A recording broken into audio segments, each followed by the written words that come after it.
नमस्ते टेक प्रेमियों, welcome to tech जिकार। हे गाइस, कंप्यूटेक्स 2025 अभी खत्म हुआ है और AMD कुछ किलर अनाउंसमेंट्स के साथ आया है। लेकिन इससे पहले कि हम जूसी डिटेल्स में डाइव कराएं, चलो थोड़ा रिवाइंड करते हैं और देखते हैं कि इस इवेंट से पहले क्या बज़ था। कंप्यूटेक्स से कुछ हफ्ते पहले टेक कम्युनिटी स्पेकुलेशंस और लीक्स से बज़ कर रही थी। AMD के नेक्स्ट जेन GPUs के बारे में रूमर्स तेजी से फैल रहे थे और हर कोई अपनी सीट के एज पर था। क्या AMD फाइनली NVIDIA को मिड रेंज मार्केट में तिकेश्त से उतार देगा? क्या हमें गेमिंग टेक्नोलॉजी में कोई नया ब्रेक थ्रू देखने को मिलेगा? एंटिसिपेशन साफ महसूस हो रही थी। टेक फोरम्स और सोशल मीडिया प्रेडिक्शंस और विशलिस्ट से जगमगा रहे थे। एंथुजियास्ट्स बेहतर परफॉर्मेंस, ज्यादा फीचर्स की उम्मीद कर रहे थे और on off Corex competitive pricing. अब चलो असली बात पर आते हैं, AMD का गेम चेंजिंग लॉन्च कंप्यूटेक्स 2025 में। चलो अब बात करते हैं Ryzen Threadripper 9000 सीरीज प्रोसेसर्स की। ये मॉन्स्टर्स क्रिएटर्स और प्रोफेशनल्स के लिए डिजाइन किए गए हैं जिन्हें जबरदस्त मल्टी कोर परफॉर्मेंस चाहिए। इसका flagship model Threadripper Pro 9995WX में है 96 Zen 5 CPU कोर्स तक, 8 चैनल्स DDR5 6400 मेमोरी के और 128 PCIe 5.0 लेन्स। क्लेम है कि वेटा FX द्वारा टेस्ट किए गए किसी भी दूसरे चिप से ये 60% ज्यादा फास्ट है और आने वाली हॉलीवुड ब्लॉकबस्टर्स जैसे अगली एवेंजर्स और एवेटार मूवीज को पावर देगा। ये आपको जुलाई 2025 में मिल जाएंगे। लेकिन AMD यही नहीं रुका, उन्होंने Radeon AI Pro R9700 GPU भी अनवेल किया, जो खास तौर पर AI और क्रिएटिव टास्क के लिए है।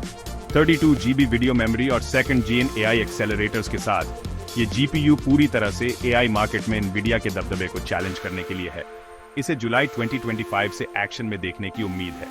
और सभी टेक एंथुसियास्ट के लिए AMD ने FSR 4 और FSR Redstone भी अनाउंस किया। FSR 4 AI हार्डवेयर के साथ टेम्पोरल अपस्केलिंग को इम्प्रूव करता है, जबकि FSR Redstone का एम है NVIDIA के DLSS को मैच करना, रे रिजेनरेशन और न्यूरल रेडियंस कैचिंग जैसे फीचर्स के साथ। ये 2025 के सेकंड हाफ में देखने को मिलेंगे। फाइनली AMD ने मोबाइल CPUs के लिए अपनी नई Ryzen AI Max सीरीज दिखाई। साथ ही सोनी और Asus के साथ एक्साइटिंग कोलैबोरेशंस भी। वो छोटा करके बड़ा सोच रहे हैं, एवरीडे डिवाइसेस के लिए एडवांस्ड AI इंटीग्रेशंस पर फोकस कर रहे हैं। तो AMD के इन लेटेस्ट इनोवेशंस के बारे में आपका क्या ख्याल है? अपने थॉट्स नीचे कमेंट्स में बताइए और ज्यादा टेक अपडेट्स के लिए सब्सक्राइब करना मत भूलना। मिलते हैं अगली वीडियो में। चलो अब टॉपिक बदलते हैं और एजुकेशन टेक्नोलॉजी की दुनिया में चलते हैं। ये Intel registered trademark core trademark ultra powered laptop school और उसके आगे के लिए जबरदस्त वैल्यू देते हैं। आज के मॉडर्न एजुकेशन के माहौल में लर्निंग सिर्फ टेक्स्ट बुक्स और क्लासरूम की दीवारों तक सीमित नहीं है। ऑनलाइन क्लासेस से लेकर डिजिटल प्रोजेक्ट्स और वर्चुअल कोलैबोरेशन तक स्टूडेंट्स एक टेक्नोलॉजिकल रेवोल्यूशन के बीच में हैं। लेकिन इस रेवोल्यूशन के साथ स्क्रीन टाइम और डिस्ट्रैक्शंस को लेकर चिंताएं भी बढ़ रही हैं। इसीलिए पेरेंट्स को अपने बच्चों के लिए सही डिवाइसेस सेलेक्ट करने की जरूरत है। तो पेश हैं Intel Core Ultra powered AI laptops. ये डिवाइसेस ट्रेडिशनल लैपटॉप की कैपेबिलिटीज से कहीं आगे हैं। ये इनहैंस्ड पोटेंशियल देते हैं जिससे स्टूडेंट्स स्मार्टर तरीके से लर्न कर सकते हैं, प्रोडक्टिव रह सकते हैं और AI पावर्ड फ्यूचर की डिमांड्स को पूरा कर सकते हैं। हर समय अपनी पूरी पावर यूज करने के बजाय ये प्रोसेसर्स टास्क्स को एफिशिएंटली मैनेज करते हैं एक स्मूदर एक्सपीरियंस के लिए। इनमें CPU, GPU और एक न्यूरल प्रोसेसिंग यूनिट NPU लगा है, जिसे इंटेल AI बूस्ट कहता है। ये लैपटॉप्स रोजमर्रा के AI टास्क्स जैसे वीडियो कॉल्स में बैकग्राउंड ब्लर या वॉइस टू टेक्स्ट को मेन प्रोसेसर को ओवरलोड किए बिना या इंटरनेट एक्सेस की जरूरत के बिना हैंडल करते हैं। इसका मतलब है टास्क्स ज्यादा तेजी से होते हैं और पर्सनल डेटा आपके लैपटॉप पर सिक्योरली रहता है। NPU की वजह से स्टूडेंट्स के पास अब एक पर्सनल असिस्टेंट उनके फिंगर टिप्स पर है, जो उन्हें सिर्फ बेटर ही नहीं बल्कि स्मार्टर तरीके से लर्न करने में हेल्प करता है। नेचुरल कन्वर्सेशन कैपेबिलिटीज और ढेरों AI एप्लीकेशंस के अवेलेबल होने के साथ नेक्स्ट जनरेशन के लिए लर्निंग को और एंगेजिंग बनाने में ओआसमान हाई लिमिट है। तो इन Intel Core Ultra powered laptops पर आपके क्या थॉट्स हैं जो एजुकेशन में रेवोल्यूशन ला रहे हैं? अपने व्यूज नीचे शेयर करें और टेक की दुनिया में लेटेस्ट अपडेट्स के लिए ट्यून्ड रहें। और भी एक्साइटिंग कंटेंट के लिए सब्सक्राइब बटन दबाना मत भूलना। मिलते हैं अगली बार। और अब चलिए देखते हैं एक और जबरदस्त इनोवेशन टेक की दुनिया में। SK हाइनिक्स ने अभी अनवेल किया है अपना लेटेस्ट कमाल 321 layer UFS 4.1 TLC NAND flash smartphones के लिए। यह नया डेवलपमेंट मोबाइल हार्डवेयर को रेवोल्यूशनाइज करने का वादा करता है अपने इंप्रेसिव एडवांसमेंट्स के साथ स्पीड, एफिशिएंसी और फॉर्म फैक्टर में। तो ऐसा क्या खास है इस नए UFS 4.1 में? सबसे पहले तो ये अपने प्रेडिसेसर से काफी ज्यादा फास्ट है। रैंडम रीड स्पीड्स में 15% की बढ़ोतरी और रैंडम राइट स्पीड्स में जबरदस्त 40% का बूस्ट के साथ यह स्टोरेज चिप पक्का करती है कि आपका स्मार्टफोन टास्क्स पहले से कहीं ज्यादा तेजी से परफॉर्म करेगा। जब सीक्वेंशियल रीड्स की बात आती है तो यह इंटरफेस को मैक्स आउट कर देता है शानदार 4.3 GB/s पर। लेकिन सिर्फ स्पीड ही इसका एकमात्र हाईलाइट नहीं है। यह नया NAND पैकेज काफी पतला भी है। इसकी मोटाई सिर्फ 0.85 mm है। हालांकि 1 mm से कमी शायद ज्यादा न लगे, स्मार्टफोन डिजाइन की दुनिया में हर मिलीमीटर मायने रखता है। यह पतला प्रोफाइल ज्यादा स्लीक और स्टाइलिश डिवाइसेस बनाने में मदद करता है, परफॉर्मेंस पर कॉम्प्रोमाइज किए बिना। एफिशिएंसी एक और एरिया है जहां 321 लेयर UFS 4.1 चमकता है। ये पिछली जनरेशन से 7% ज्यादा पावर एफिशिएंट है, मतलब कम हीट और ज्यादा देर तक बढ़िया परफॉर्मेंस। ये खास तौर पर इंपॉर्टेंट है क्योंकि हम AI पावर्ड स्मार्टफोन्स के दौर की तरफ बढ़ रहे हैं, जहां थोड़ी सी भी पावर एफिशिएंसी बहुत बड़ा फर्क डाल सकती है। ये एडवांसमेंट्स 321 लेयर UFS 4.1 को अगली जनरेशन के फोन्स के लिए परफेक्ट बनाते हैं, जैसे कि आने वाला Galaxy S25 Edge, जिसका फोकस होगा स्लिम बिल्ड्स और AI टूल्स पर। SK हाइनिक्स के इस लेटेस्ट इनोवेशन के साथ मोबाइल टेक्नोलॉजी का फ्यूचर और ज्यादा फास्ट, पतला और एफिशिएंट दिखता है। आपको क्या लगता है स्मार्टफोन स्टोरेज टेक्नोलॉजी में इस ब्रेक थ्रू के बारे में? अपने विचार नीचे कमेंट्स में शेयर कराएं। और अगर आपने अभी तक नहीं किया है तो टेक की दुनिया की लेटेस्ट अपडेट्स के लिए सब्सक्राइब करना ना भूलें। अगली बार तक टेक सेवी बने रहें। और अब चलो फोकस करते हैं highly anticipated Realme Neo 7 Turbo पर। Realme ने हाल ही में अनाउंस किया है कि यह नया स्मार्टफोन चाइना में 29 मई को लॉन्च होगा और उन्होंने हमें इसके डिजाइन की एक एक्साइटिंग स्नीक पीक दी है। चलो डिटेल्स में जाते हैं। Realme Neo 7 Turbo में एक बैक पैनल है जो ट्रांसपेरेंट कवर को मिमिक करता है, जो हमें स्मार्टफोन के इंटरनल्स का एक यूनिक व्यू देता है। यह इनोवेटिव डिजाइन NFC कॉइल को शोकेस करता है, सिम कार्ड और बैटरी, जो डिवाइस के एस्थेटिक्स में एक डिस्टिंक्ट टच ऐड करता है। कैमरास के राइट साइड में एक छोटा ग्रीन सेक्शन भी है जिस पर डार्ट लिखा हुआ है, जो कुछ इंट्रीगिंग फीचर्स की तरफ हिंट करता है। Neo 7 Turbo के रियर को और करीब से देखने पर आपको 3 सर्कल्स दिखेंगे, एक फ्लैश के लिए और 2 कैमरास के लिए। फ्लैश वाले सर्कल के नीचे 50 MP लिखा हुआ है, जो कंफर्म करता है कि प्राइमरी कैमरा में एक पावरफुल 50 MP सेंसर है। इससे स्टनिंग फोटोग्राफी कैपेबिलिटीज मिलने की उम्मीद है, जो इसे स्मार्टफोन मार्केट में एक स्ट्रॉन्ग कंटेंडर बनाता है। Realme ने यह भी कंफर्म किया है कि Neo 7 Turbo Dimensity 9400 चिप से पावर्ड होगा। इस एडवांस्ड प्रोसेसर से इंप्रेसिव परफॉर्मेंस मिलने की उम्मीद है, जिससे एक स्मूथ और रिस्पॉन्सिव यूजर एक्सपीरियंस मिलेगा। जैसे जैसे लॉन्च डेट करीब आ रही है, आपको इस रिमार्केबल स्मार्टफोन के बारे में और भी एक्साइटिंग डिटेल्स सुनने को मिलेंगी। Realme Neo 7 Turbo के डिजाइन और फीचर्स पर आपके क्या थॉट्स हैं? अपने ओपिनियंस नीचे कमेंट्स में शेयर कराएं। और अगर आपने अभी तक नहीं किया है तो लेटेस्ट टेक इनोवेशंस पर और अपडेट्स के लिए सब्सक्राइब करना मत भूलना। अगली बार तक टेक सेवी बने रहें।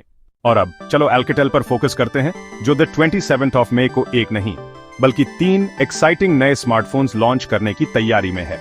स्पॉटलाइट में होंगे Alcatel V3 Ultra, V3 Classic और V3 Pro। ये डिवाइसेस अपने इंप्रेसिव फीचर्स और कंपेटिटिव प्राइसिंग के साथ मार्केट में धूम मचाने के लिए तैयार हैं। सबसे पहले है Alcatel V3 Ultra, जो basically TCL 50 Pro NXT paper का ही रीबैज्ड वर्जन है। ये डिवाइस परफॉर्मेंस और डिजाइन का एक सीमलेस ब्लेंड प्रॉमिस करता है, पर इतना ही नहीं। अल्ट्रा के साथ आ रहे हैं V3 Classic और V3 Pro, दोनों 5G इनेबल्ड फोन्स हैं, जिनमें 50 MP कैमरास और 5200 mAh बैटरीज हैं, जो इंश्योर करेंगे कि आप दिन भर कनेक्टेड और पावर्ड अप रहें। V3 Classic को इंडिया का पहला NXT विजन डिस्प्ले कहा जा रहा है, एक ऐसा टाइटल जो इसकी स्क्रीन क्वालिटी के बारे में बहुत कुछ बताता है। वहीं दूसरी तरफ V3 Pro में 6.7 इंच LCD पर NXT पेपर टेक्नोलॉजी है, 120 हर्ट्ज तक के रिफ्रेश रेट के साथ, जो एक स्मूथ और वाइब्रेंट विजुअल एक्सपीरियंस देगा। इनमें कुछ डिफरेंसेस के बावजूद V3 क्लासिक और V3 Pro दोनों में कुछ कॉमन फीचर्स भी हैं। इनमें पीछे 50 MP प्लस 5 MP का कैमरा कॉम्बो, एक 8 MP का सेल्फी शूटर और वही दमदार बैटरी है। लेकिन V3 क्लासिक 128 GB स्टोरेज के साथ आता है, जिसे माइक्रो SD स्लॉट से एक्सपैंड किया जा सकता है, जबकि V3 Pro में 8 GB रैम है और इसके स्टोरेज डिटेल्स अभी सामने नहीं आए हैं। प्राइसिंग की बात करें तो TCL 60SE NXT पेपर, जिस पर V3 Pro बेस्ड है, इंटरनेशनली लगभग 189 यूरोज यानी करीब INR 18,000 में लॉन्च हुआ था। हमें ऑफिशियल लॉन्च तक इंतजार करना होगा ये देखने के लिए कि अल्कैटेल इंडियन मार्केट के लिए इन प्राइसेस को कैसे अडेप्ट करता है। अल्कैटेल के इस नए लाइनअप के बारे में आपके क्या थॉट्स हैं? क्या आप V3 क्लासिक और V3 Pro के लिए एक्साइटेड हैं? हमें नीचे कमेंट्स में बताएं, और अगर आपने अभी तक नहीं किया है तो लेटेस्ट टेक इनोवेशंस पर और अपडेट्स के लिए सब्सक्राइब करना ना भूलें। अगली बार तक टेक सेवी बने रहें। और अब चलो बात करते हैं स्मार्टफोन की दुनिया में एक और एक्साइटिंग डेवलपमेंट की, पोको F7। इस डिवाइस का इंतजार तो भाई बढ़ता ही जा रहा था, और अब लगता है कि ये वेट बस खत्म होने ही वाला है। पोको F7 को रिसेंटली थाईलैंड में NBTC से एक नया सर्टिफिकेशन मिला है, जिससे ग्लोबल मार्केट्स के लिए इसका 25,053 PC47G मॉडल नंबर कंफर्म हो गया है। पहले तो रूमर्स थे कि ये लेट मई में लॉन्च होगा, पर अब लग रहा है कि रिलीज जून तक पुश हो गया है। कई लीक्स और रूमर्स के मुताबिक Poco F7 Redmi Turbo 4 Pro का ही रीब्रांडेड वर्जन होने की उम्मीद है, जो पिछले महीने चाइना में लॉन्च हुआ था। अगर ये बात सच निकलती है तो हम पोको F7 में एक stunning 6.83 inch 1280x2272 AMOLED screen expect कर सकते हैं, 120 हर्ट्ज रिफ्रेश रेट और इंप्रेसिव 200 निट पीक ब्राइटनेस के साथ। परफॉर्मेंस की बात करें तो इसमें पावर देगा स्नैपड्रैगन 8s Gen 4 SoC, साथ में होगी 12 या 16 GB रैम और स्टोरेज ऑप्शंस 256 GB से लेकर वॉपिंग 1 TB तक। कैमरा लवर्स भी डिसअपॉइंटेड नहीं होंगे, इसमें मिलेगा 50 MP का मेन कैमरा, एक 8 MP का अल्ट्रा वाइड लेंस और 20 MP का selfie shooter. Redmi Turbo 4 Pro की एक स्टैंड आउट फीचर है उसकी मैसिव 7550 mAh बैटरी, लेकिन देखना होगा कि इंटरनेशनल मार्केट्स के लिए ये स्पेक सेम रहता है या नहीं। पोको F7 पोको की इंप्रेसिव लाइनअप में अपने F7 Pro और F7 Ultra को ज्वाइन करेगा। क्या आप पोको F7 के इस आने वाले लॉन्च के लिए एक्साइटेड हैं? हमें नीचे कमेंट्स में बताओ ना। और अगर आपने अभी तक सब्सक्राइब नहीं किया है तो लेटेस्ट टेक इनोवेशंस पर और अपडेट्स के लिए सब्सक्राइब करना मत भूलना। अगली बार तक स्टे टेक सेवी। और अब चलो फोकस करते हैं गेमिंग टैबलेट अरीना के एक नए प्लेयर Infinix XPad GT पर। हाल ही में अनवेल्ड हुआ ये टैबलेट सीधे उन गेमर्स के लिए है जो हाई परफॉर्मेंस चाहते हैं, वो भी बजट में। Infinix XPad GT में है Snapdragon 888 चिपसेट। जी हाँ, वही 5 नैनोमीटर चिप जो 2021 में फ्लैगशिप फोन्स का फेवरेट था। इस पावरफुल प्रोसेसर के साथ है एक बड़ा वेपर चेंबर इफेक्टिव कूलिंग के लिए 8 GB रैम और 256 GB स्टोरेज, जो स्मूथ और high frame rate gaming ensure करता है। गेमिंग की बात करें तो Adreno 660 GPU शायद मार्केट में सबसे नया तो नहीं है, पर यह high frame rate gaming experience जरूर प्रॉमिस करता है। Infinix का दावा है कि XPad GT Standoff 2 पर 144 FPS डिलीवर कर सकता है, Honor of Kings और Mobile Legends पर 120 FPS और PUBG पर 90 FPS। एक टैबलेट के लिए ये तो काफी पावर है। टैबलेट में है एक बड़ा 13 inch display, 144 hertz refresh rate, HDR10 support और 2880x1840 पिक्सल्स का रेजोल्यूशन, 700 नाइट्स की पीक ब्राइटनेस के साथ। ये इसे गेमिंग और स्ट्रीमिंग दोनों के लिए परफेक्ट बनाता है और वाइब्रेंट और फ्लूइड विजुअल्स ऑफर करता है। ऑडियो के लिए Infinix XPad GT में 8 स्पीकर्स और DTS प्रोसेसिंग वाला 3D साउंड है, जो एक इमर्सिव ऑडियो एक्सपीरियंस इंश्योर करता है।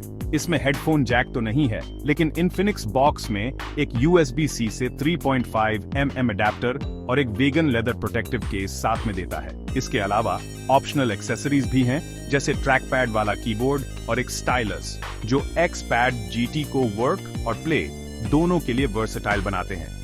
टैबलेट की बॉडी स्लीक मेटल की है, जो सिर्फ 6.5 mm थिक है और इसमें 10000 mAh की बैटरी है, 33W चार्जिंग सपोर्ट के साथ।